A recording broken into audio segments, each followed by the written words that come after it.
This is kind of a breaking story over the last few days. You have got Candace Owens' video yesterday. I want to say got like 7 million views or something like that in just over a day, which is just absolutely insane. And one of the things that she's talking about is that there is some sort of a battle going on, it appears, after Charlie Kirk's death for basically the framing of his ideological position before he died. So on one hand, you've got the Zionists and the Israelis and even Benjamin Netanyahu coming out after his death, going on Fox News and basically saying that Charlie Kirk, yeah, he was one of us. He died for Israel, and Charlie Kirk did spend much of his career defending Israel. And then on the other hand, you've got a bunch of people who have come out and said actually Charlie was having a major change of heart, and that his position on Israel and also potentially on his Protestant faith as well was seriously changing. And one of the events that everybody's talking about is this event in the Hamptons that went down, where Bill Ackman, who is a Jewish billionaire, hosted a few people at a property of his, I think, in the Hamptons. I think that there was some sort of like influences there, but Max Blumenthal details this here in his little theory of Now, what's going on. let's give some additional context too for the viewer. So earlier in the week, well, I guess this was, I can't remember the day. I'll have to pull up the tweet, but I had put out a tweet saying there's going to be a major power vacuum and power struggle which comes out of Charlie Kirk's death. Of course, you guys aren't stupid. You knew that that was going to happen. So there's two different ways that you can contextualize this. The first way is that a lot of people who were friends with Charlie Kirk just want to get the information out there that he wasn't quite as friendly to Israel as people seem to think. Or the second way that you can contextualize this is that this massive power vacuum is now there, and many people want to absorb this huge infrastructure and audience, but they have to somehow make Kirk's message compatible with their own. So how do you do that? Well, I could think one good way to do that, especially if you have a very anti-Israel message, is to kind of poignantly say, no, actually, Kirk wasn't really very pro-Israel. So we don't actually know which thing is happening right now, or if either thing is happening and something else is afoot. We have no idea. But that does seem to be what's going on currently, is that the first strikes of the right-wing infighting are over whether or not Kirk himself was even pro or anti-Israel. And I think that has a lot to do with the current power vacuum, which has opened up, that people are trying to fill. Yeah, I think a power vacuum, but also potentially an audience vacuum as well, because I don't know. I don't know how many people would have been just so exclusively like Charlie Kirk's audience. Maybe there was this younger generation coming through. I know that like Nick Fuentes, for example, has a lot of the younger generation who comes through, and they're listening to his message, and they're very very much devoted to what he says. I'm not sure if Charlie Kirk has the same cult like devotion of people to his message, but it does appear as though there are people trying to pounce and really sort of bring those who are undecided about these matters over to their side. It does. Well, yeah. So, I mean, it's Occam's razor, right? So, is there a large political motivation right now for a large, a large amount of the close confidants of Charlie Kirk, who could move into the TPUSA infrastructure, become the new spokesman, and start taking it over, to begin to kind of say, no, actually, Charlie's message was my message. You just don't know. We have the secret insider info saying that it was, though. There does seem to be powerful motivation for that, doesn't there? I mean, for sure, because you look at TPUSA, and it is the organization that has the most sway and influence over the youth. So I think when we're talking about a power vacuum, that is where it is in terms of just raw power and actually steering the ship of TPUSA and their messaging going forward. And then you've got people who are going to recognize that there might be people who've maybe a bunch of people who feel disenfranchised by Charlie Kirk's death, and they don't know where to look now. They maybe won't stay with, because Charlie Kirk was really making a huge impact in the TikTok algorithm. And I think that it's really hard to underestimate how significant that was, because he was kind of the first right-wing figure to really infiltrate that algorithm. I don't really know anybody else who's done that. Fuentes did it, but he But gets banned after constantly. Yeah, after after. though, Yes, yeah. true. Yeah. But the thing is actually, I think there's a lot of right wingers now who do trend quite a bit on TikTok. But I agree with you that it was the organizational outreach of TPUSA to the colleges, which really assisted with the TikToks going viral, oftentimes from other large creators who are on that platform reposting them. So I think, but I'm not going to discount the power vacuum here, right? There's a lot of motivation that a lot of people have right now to sweep into TPUSA and try to pick up as much of that kind of audience, infrastructure, and resources as they possibly can. And so I have to contextualize everything in the coming weeks through that prism because it's a very powerful motivator. Mm. All right, let's have a listen to this. Following my September 12th report, which provided background about the pressure, the mounting pressure that Charlie Kirk was under from pro-Israel forces, from Netanyahu's cutouts in the United States, I gathered more details. The piece, it hit like a sledgehammer. It really caused a lot of, I think it spoke for a lot of people, particularly within the conservative movement, which is changing among the youth on the question of Israel. And more people started coming out, and more people started talking, and people were talking to me.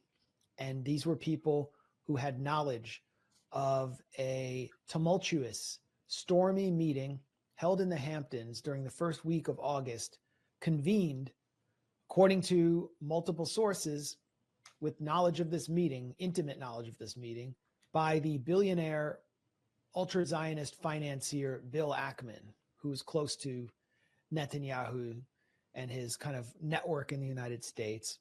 Charlie Kirk was summoned along with an array of young, sort of vapid, very avaricious conservative influencers who seem to be sort of in Israel's back pocket to set a very pro-Israel tone for this meeting. And Charlie Kirk was, according to one source, hammered by Ackman and others for allowing Israel critics, very prominent conservative voices like Megyn Kelly, Tucker Carlson, or the anti-Zionist Jewish comedian Dave Smith to appear at his events. And actually, Charlie Kirk was planning to host many of these same figures again in December, and he had just added to his TPUSA major, I think it's called America Fest in December, the premier critic of Israel in Congress. I didn't say Republican critic, I just said premier critic because that's what she is now, Marjorie Taylor Greene, which really reflected his shifting views. And Ackman, according to multiple sources, had this meeting to basically bully Charlie Kirk into submission. Charlie Kirk walked away, according to one person, feeling like there was an attempt to blackmail him. He refused any offers of funding and also refused the offer to travel to Israel and meet with Netanyahu, which Netanyahu disclosed in the wake, the immediate wake of Netanyahu's death. He talked about this letter. He means He Charlie didn't Kirk's say death. whether Charlie Kirk refused or accepted. I've learned since that he refused. All right, so there's the context. They had this meeting. Apparently, they were sort of, according to Max Blumenthal or his source, they were sort of berating Charlie Kirk about his position on Israel. And I mean, I've been documenting this for probably about a year now on my channel in terms of Charlie Kirk's evolving stance on Israel. And he does give the sort of milk toast take, or he did give the milk toast sort of takes whenever people would come up and they would ask him, he'd be like, well, you know, the Bible says to bless the Jews and these sorts of things. But then Turning Point itself was definitely having a change of heart of sorts. Having Dave Smith on that debate, they did that focus group where they were talking about whether or not Israeli influence in American politics is good, whether or not they're the greatest ally. He had, he apparently booking Marjorie Taylor Greene for the next AmFest. It did seem as though there was a change of heart going on there. And I've even heard over the past few days, various people who are close to Charlie saying that he was looking into Catholicism and Orthodoxy, or he was at least interested. I'm very skeptical as to the. I'm very skeptical that TPUSA is going to do a turnabout on its kind of mass support for Israel. It was one of the mainstays of TPUSA that Israel is a staunch ally of the United States and deserves the unconditional support of the United States. Thus far, I haven't seen great evidence for this. I've seen a lot of people saying that it's the case, but not any smoking guns. So right now we got hearsay, but maybe as you go along, there'll be more evidence here presented. Yeah, so I think that just a thank you to Redacted for the raid. Yeah, thank you. Thank you, for the Redacted. raid. Appreciate it. All right, so this was filmed on the 6th of August after the Hamptons conference, which was on the 4th and the 5th. So Bill Ackman, in his statement on X, he came out and he responded to Candace Owens, who had basically lobbed these accusations at him as well. And he comes out and says, you know, we had Charlie on the 4th and the 5th. This interview with Megyn Kelly was on the 6th, and you can see Charlie Kirk's tone here. I'm so glad you brought this up, and I would second that. Megyn, I think I have a bulletproof resume showing my defense of Israel, both on campus, on social media, to great, you know, let's just say mockery and scorn at times, because I believe it, right? I believe in the scriptural land rights given to Israel. I believe in fulfillment of prophecy. And again, I'm not a theologian, but I'm a Christian. My life was changed in Israel. The spiritual energy is so amazing there. I want them to win. I've said that repeatedly. Same. And however, Megyn, you're hitting on something very potent and important. Now, let me first say, I don't want to judge an entire group because there's been many people in the pro-Israel world that have been very sweet, very kind, very nuanced, very Charlie, you know, you're with us. You don't have to agree all the time. However, and I will say this, the behavior by a lot, both privately and publicly, are pushing people like you and me away. Not like we're going to be pro-Hamas, not like we're going to, but we're like, honestly, the way you are treating me is so repulsive. I have text messages, Megyn, calling me an anti-Semite. I am learning biblical Hebrew and writing a book on the Shabbat. I honor the Shabbat, literally the Jewish Sabbath.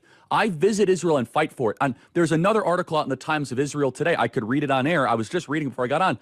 Charlie, what are you doing? Like, what am I doing? I'm sorry. Like, let's just take a step back here. Like, I'm an American citizen. Yes, I want Israel to win. Yes, I'm a Christian. But like some of the mess, and you've seen how I've been treated, Megyn, by some, not all, by some. No, it's very irritating. It's been so unfair. They were coming after you after the turning point for, among other things, that you had Dave Smith there. Dave Smith is allowed to criticize Israel. You had both sides. The Israeli side was overrepresented. Though. No, you're not allowed to. It's even worse than that. Again, I just want to repeat for the 5th time. I love Israel. I want Israel to win. But my moral character is now being put into question, Megyn. Not my decisions. Not like, hey, are you doing this? Is it smart or is it dumb? But no, I am a bad person if I do this. And I could go, I mean, you saw it, Megyn. It was trending on Twitter, thousands of tweets and text messages. And if I were to be charitable and generous, I will say the people that are attacking me are in a hyper paranoid state. What does that say to you? What kind of mood is he in about this whole thing? I mean, look, in this context, it does sound an awful lot like he's pissed off at a group of actors who he's dealing with, right? But he reaffirms that he's staunchly a supporter of Israel and wants them to win. So what the victory conditions are, I think Kirk has been very clear on. He wants them to conquer Hamas. He wants the Arab nations to leave them alone, and he believes in the fulfillment of prophecy, meaning that he believes in the more dispensationalist message that by supporting Israel, we're doing the will and obedience of Jesus Christ. Right? I understand all of that. Those were some of the criticisms that myself and many other conservatives had for him. However, there's some nuance here. Kirk appeared to be doing outreach to guys like Dave Smith and very, very anti-Zionist right-wingers and actually listening to them, trying to do the same thing that he was doing when it came to the various college campuses through the TPUSA outreach program, which is, can we find common ground for compromise here, at least on the core social issues, so that we can move those issues forward. Now, by the way, that's a really demanding political strategy, but it is often a political strategy which works, right?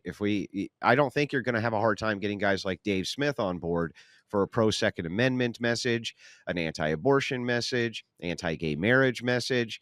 You're not going to have trouble getting those guys on board. The points of contention are going to be over the foreign policy, especially with Israel. But from Kirk's perspective, it's very wise for him to have those roundtables because from his view, he can both refute the arguments and develop that coalition for the central core issues that he's trying to kind of attack, right? So this is mainstream politics kind of at its best. And Kirk was definitely a political player. And that's the context I take this in. Now, could this be that he's frustrated this group of people who he's frustrated with inside or representing Israeli interests? Could it easily have been this billionaire? Sure, it could have been. I have no idea. But I do want to take a wait and see approach for more evidence before I make up my mind on it. Yeah, I think that's wise. And you definitely can see it from that perspective in terms of him wanting to actually facilitate the message, because it did seem as though over the past year or two, especially since the war in Gaza has broken out, it did seem as though that conversation has become absolutely inevitable, and that we can't just, because I remember when I used to watch TP USA events when I first got into politics, and I used to just sort of watch the 5-minute PragerU videos and these things. I used to take it at face value that Israel is obviously the good guy and they're our greatest ally, and would be saying, he'd be at the Charlie Kirk would be at the events and he'd be saying, you know, we believe in that America is the greatest country ever made, and we believe in Israeli sovereignty over the West Bank and the Golan Heights. And I'd be like, yeah, like whatever that means, you know. So people, I think, used to just take it at face value, but then since this has been so magnified, the conversation has actually become inevitable, and it's actually converging from the left and the right. So eventually these organizations have to have the conversation, or else they just open themselves up to so much ridicule. Speculation aside, because we don't know the answers yet. Neither one of us were players in any of these various systems with Tucker Carlson, Charlie Kirk, and these guys. They have a different system, an enclosed system, right? So we don't really, like, we don't have the insider baseball on this to know one way or the other. So everybody's kind of speculating. But what is clear to me, and very, very clear to me, is that there's a major fight that is now erupting over what the legacy of Charlie Kirk is going to be. Was the legacy actually pro-Israeli or not pro-Israeli? And that seems to be the question, which is now going to be plaguing TPUSA and the other right-wingers, the dissident right-wingers who want to take over what TPUSA and the infrastructure is. That's more clear to me than ever from watching this. Yeah, I just wonder, I mean, if you had to hazard a guess about, because TPUSA is going to need a new CEO and a new face of the organization, I'm wondering who the players might be, who the contenders might be. As of right now, I think that they would probably put somebody up internally from the TPUSA organization itself. I don't think that like a Ben Shapiro, somebody who is, they may have worked with TPUSA, but were external to the organization. I don't think that that's going to be who they're going to try to be moving towards for a spokesman. I don't think there is any replacing Charlie Kirk as the face of that. He had kind of the pedigree for it, and he had been at this for many, many, many years, since his early 20s, building this organization up. Actually, before that even. So I don't think there is any easy way to replace him. But I think whoever they do put up is going to come internally. But I have no idea who that would be. No clue. Yeah, I do think that they're going to have to get somebody who has a bit of charisma and who is maybe somewhat of a public figure already. Because if you get somebody out of the shadows, then I just don't think that it will even be able to shine Charlie Kirk's boots in that regard, if that makes sense. But if you got a guy like Seth Dillon, for example, from the Babylon Bee, somebody who is already somewhat of a public figure and who is in that world already, people kind of know who he is. That would be very controversial, obviously, because he is a big Zionist. But I do think that the way that Turning Point works in terms of their donors, I think somebody like that could be a real option. Somebody maybe from an external organization who's already had experience being a CEO of an organization and maybe wants to step up to a bigger organization. Yeah, I don't know. I mean, it's too early to even speculate if that conversation's even happening yet. I'm sure it is, but it's not. It's not privy to the public, that's for sure. And a lot of it's going to hinge on Erica Kirk's endorsement, right? It's going to really hinge on her endorsement. If she says no, this person is not, just ruining the legacy of my husband, TPUSA is finished immediately. So it's going to hinge a lot on what she ends up deciding. Yeah. Even if she had right. no actual physical control of the company, if she just publicly ever stated this person is not representative of my husband's legacy, he would be finished, wouldn't he? Yeah. Yeah. Definitely. So. I think that she is extremely influential, obviously, in this decision. Tucker Carlson reveals that Charlie Kirk told him many times in private that he did not like Benjamin Netanyahu. He says Kirk saw Netanyahu as a destructive force and was horrified by the children being killed in Gaza under his leadership. He did not like Bibi Netanyahu, and he said that to me many times, and he said to people around him many times. He felt that Bibi Netanyahu was a very destructive force. He was appalled by what was happening in Gaza. He was, above all, resentful that he believed Netanyahu was using the United States to prosecute his wars for the benefit of his country, and that it was shameful and embarrassing and bad for the United States, and he resented it. Didn't hate Netanyahu. He wasn't out there with a placard saying that, but he certainly expressed that to me and a lot of other people. And there's no question that Bibi's defenders on the internet will call me a liar or a kook, but that's a fact. And enough text messages exist that I think it can probably be verified in pretty short order. Not that it needs to be, because that is true. Shortly after that speech, there was a very intense attack on Charlie, and to some extent on me, not that I really noticed. But on him, I have no donors. He had $100 million worth of donors. And so, because he was involved in a different project from just yapping on the internet, which is what I do for a living, he was dependent to a great extent on his donors, of course. It's a nonprofit. And they went after him and tormented him. Not all, of course. Many were supportive. But the ones who were offended by my speech, and there was a small, very intense group who were, tormented Charlie Kirk until the day he died. So strong words. I mean, once again, I think it's pretty much the same response, is that it's all sort of speculation, right? Well, the thing is these are very prominent voices. Tucker Carlson's a very prominent voice on the right. And, his open vocal criticism of Israel has been, I mean, pretty overwhelming. Same thing with Candace Owens and others. All of them are kind of collectively saying here that behind the scenes, Kirk didn't really like this guy much. He didn't like Benjamin Netanyahu. However, that really doesn't have much to do with his pro-Israeli stance. I don't think that Kirk was the type who would say, we have to support whatever government is in Israel forever and ever and ever, but rather the nation which is theirs is part of God's plan. Probably something akin to that, right? But many people on the right, even moderate right-wingers, don't actually like Netanyahu. They think he's way too much of a war hawk, and that he has used the powers of his office to extend his stay when he really shouldn't have done that he would have ended up in jail if he wasn't extending a lot of these wars. And so they have a lot of resentment for him. It could easily be the case that Charlie Kirk did not like that guy much. It could be. But I want to see some, I just want to see some more evidence of that, other than just, I say so, you know what I mean? I heard it myself. Some good evidence, maybe some text messages, something like that would be useful.